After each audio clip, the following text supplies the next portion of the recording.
Ayan guys, yung ating dinaga. Kutsero kung tawagin kasi mayroon tayong nilagay na saging. Ayan po. Sa mga nakakaalam nito, shoutout dyan at saka pakilagay na lang ng comment sa baba pagka nagustuhan nyo aking luto. Ito, simpleng luto lang ito. Wala nang maraming chichipurete. Dalawa lang yung saging lang at saka repolyo. Yan.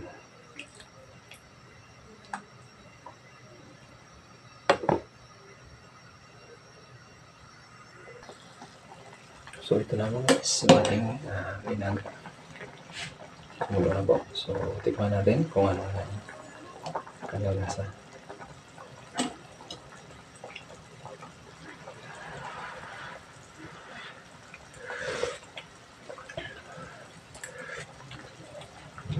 Okay. Kung ito naman guys, yung kulang po sa kanya is asin na lang.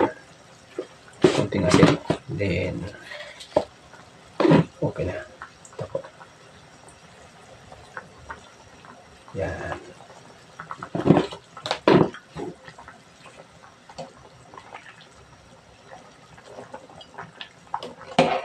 Ito guys.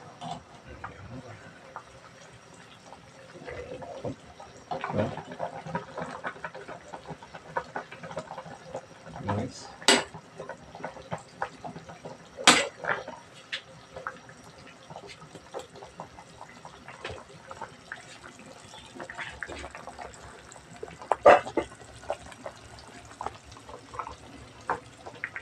Ito natin mga guys, yung ating ginama.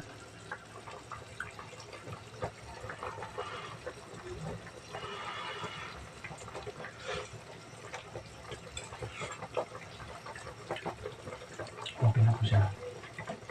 Nasa yung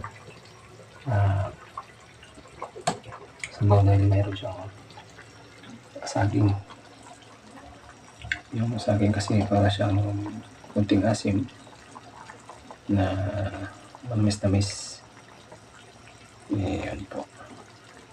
Yung sa atik na lasahan ko ulit.